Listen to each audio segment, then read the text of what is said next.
क्योंकि वो जानते थे वेदों की बात मानव मात्र के कल्याण के लिए लिखा है परमात्मा ने।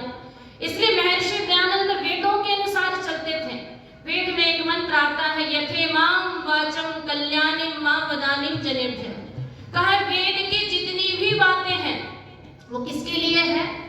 किसी हिंदू के लिए नहीं लिखा, किसी मुस्लिम के लिए नहीं लिखा, किसी सिख के लिए नहीं लिखा, बोलो किसी ईसाई के लिए नहीं लिखा। कहा जनेभ्यः शब्द वहां प्रयोग किया गया। जनेभ्यः संसार के समस्त प्राणी मात्र के कल्याण के लिए वेदों की सारी बातें हैं। और इसी को आधार बना के महर्षि देव दयानंद ने उस समय जितने भी प्रकार की विघ्न बाधाएं थी ना, उन बाधाओं को समाप्त करने की अगर हिम्मत महर्षि देव दयानंद के अंदर आई थी तो उसका कारण केवल और केवल बोलो वेद था।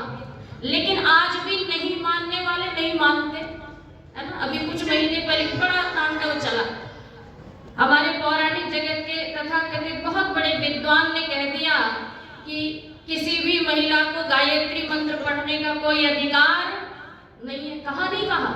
अधिकार तो आज भी नहीं दिया जा रहा हमें, है ना। बोलो अधिकार आज भी ये देने को तैयार नहीं है। लेकिन महर्षि देव दयानंद ने कहा वेद की सारी बातें जनेभ्यः संसार के समस्त प्राणी मात्र के कल्याण के लिए है। इसलिए जितना अधिकार वेदों पर पुरुषों का है, बोलो उतना ही अधिकार वेदों पर स्त्रियों का भी है। और एक घटना मुझे याद आ रही है बबराला की। स्वामी रामदेव जी के साथ पहली बार मिलना हुआ और वहां पे आचार्य बुद्धदेव वेदालंकार आए हुए थे, जिन्होंने एक पुस्तक लिखा वेदों में वायु विज्ञान, और उसके लिए उनको राष्ट्रीय पुरस्कार मिला था राष्ट्रपति से। तो एक घटना बता रहे थे कि एक वाइवा होना था बरेली यूनिवर्सिटी में, और उस वाइवा में करीब 40 बच्चे थे। पीएचडी का वाइवा था, और पीएचडी के वाइवा में उन 40 बच्चों में एक लड़की थी जिसका नाम था शहनाज अख्तर, और उसने विषय लिया था वेदों में विज्ञान। तो कहते हैं जितने विद्वान थे ना, जो लेने वाले थे इंटरव्यू उस लड़की का, उनमें कौतूहल का विषय बन गया कि लड़की मुसलमान है और विषय लिया है इसने वेदों में विज्ञान। तो आचार्य बुद्धदेव को सबने पकड़ लिया। अर्थात अभी भी पूरे विश्व में जब विद्वानों में सबसे ज्यादा गड़बड़ी हलचल मचती है ना, तो फिर आर्य समाज के विद्वान को ही पकड़ा जाता है कि यही निराकरण कर सकता है, दूसरा नहीं कर सकता। आचार्य बुद्धदेव जी से लोगों ने कहा कि देखो कि ऐसा ऐसा है और इसका इंटरव्यू आप ही लेना। बुद्धदेव जी ने कहा कोई बात नहीं। शुरू हुआ, और जिस लड़की को 42वें स्थान पे या 40वें स्थान पे आना था उसको 30वें स्थान पे बुलाया गया। कौतूहल का विषय था। अंदर आते ही लड़की ने अभिवादन किया और साहित्य के प्रोफेसर ने पूछ लिया वहां से कि तुम्हारा नाम? उसने कहा शहनाज अख्तर। का विषय क्या लिया है? का वेदों में विज्ञान। तो एक प्राचीन व्याकरण या नव्य व्याकरण के कोई विद्वान थे वहां पे, उन्होंने कहा तुम मुसलमान हो और तुमने लिया है वेदों में विज्ञान, ये विषय गलत नहीं है। तो उस लड़की के शब्द हैं, ऋषि दयानंद को जानने की कोशिश करना। लोग कहते हैं हम कर क्या रहे हैं, हम क्या कर रहे हैं, उस लड़की के शब्द से पता चलेगा। और वो लड़की कहती है मैं मानती हूँ कि मैं मुसलमान हूँ क्योंकि मैं कुरान पढ़ती हूँ, इसलिए मैं मुसलमान हूँ। लेकिन वेद किसी, जहां तक मैं जानती हूँ वेदों के विषय में, तो वेद किसी हिंदू, किसी मुस्लिम, किसी सिख या ईसाई की जागीर नहीं है। जितना अधिकार वेदों पे आपका है उतना ही अधिकार वेदों पे मेरा भी है। और आचार्य बुद्धदेव कहते हैं कि मेरा सीना चौड़ा हो जाता है और अंतर मन के हृदय से आवाज आती है कि ऋषिराज तेज तेरा चहुओर छा रहा है, तेरे बताए पथ पे संसार आ रहा है। ये आर्य समाज है जो हृदय परिवर्तन करता है, आपकी मन स्थिति को बदलता है। और याद रखना, मन स्थिति बदल जाएगी तो आपके सोचने का नजरिया बदल जाता है। इसलिए कवि मन ने बहुत सुंदर लिखा। और क्या लिखा कि ऋषि के उपकार अनगिन बताए, हम सुनाने के काबिल नहीं है। ऋषि के उपकार अनगिन बताए, हम सुनाने के काबिल नहीं है। कैसे वाणी से इसको सुनाए, ये खत्म हो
वर्ष में कितने कदम हमारे बढ़े हैं। रात्रि में जाके 150 मिनट का चिंतन जरूर कीजिएगा और निश्चित आप चिंतन करेंगे तो हम समझ पाएंगे महर्षि दयानंद ने अपने जीवन के 15 और 16 वर्ष में जितना कार्य किया ना, इन 150 वर्षों में बहुत ज्यादा कदम हमने उस और नहीं बढ़ाए हैं। हम आज विवादों में घिरे हैं। याद रखना, हम योजनाओं से नहीं चलते। और मैं इस समाज को देख के आज दोपहर में बहुत चिंतन कर रही थी कि दूसरी बार मेरा आना हुआ है।